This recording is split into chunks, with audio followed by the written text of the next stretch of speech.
saya Rosiko. Perkenalkan, nama saya Fiona. Podcast kali ini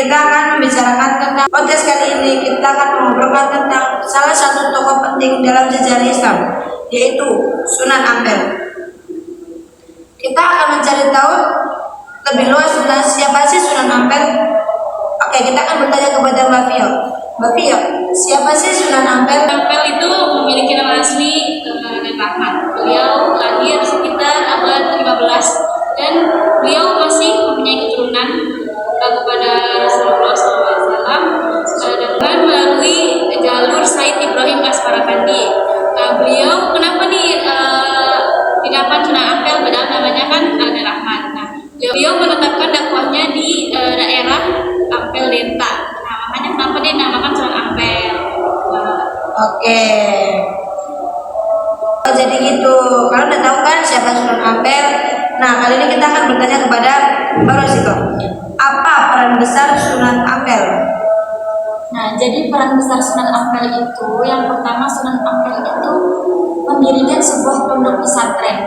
Pondok pesantren yang didirikan oleh Sunan Ampel ini merupakan pondok pesantren pertama di Pulau Jawa.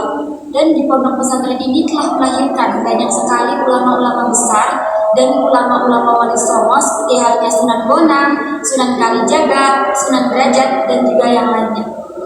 Seperti itu.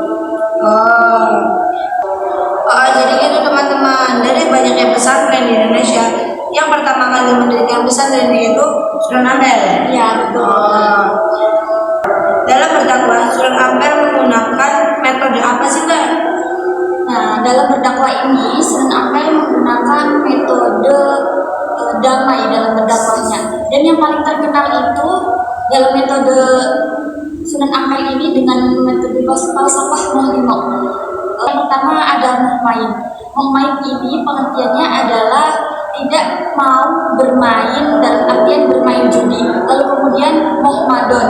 Madon ini adalah wanita, jadi tidak mau bermain wanita.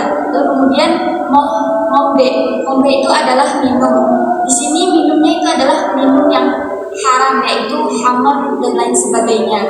Lalu kemudian Moh-Maling, tidak mau mencuri. Yang terakhir adalah Moh-Madan. Moh-Madan ini adalah tidak mau menghisap candu dan sebagainya. Jadi seperti itu teman-teman. Itu menggunakan bahasa Jawa mana, Pak? Jawa Timur. Jawa Timur.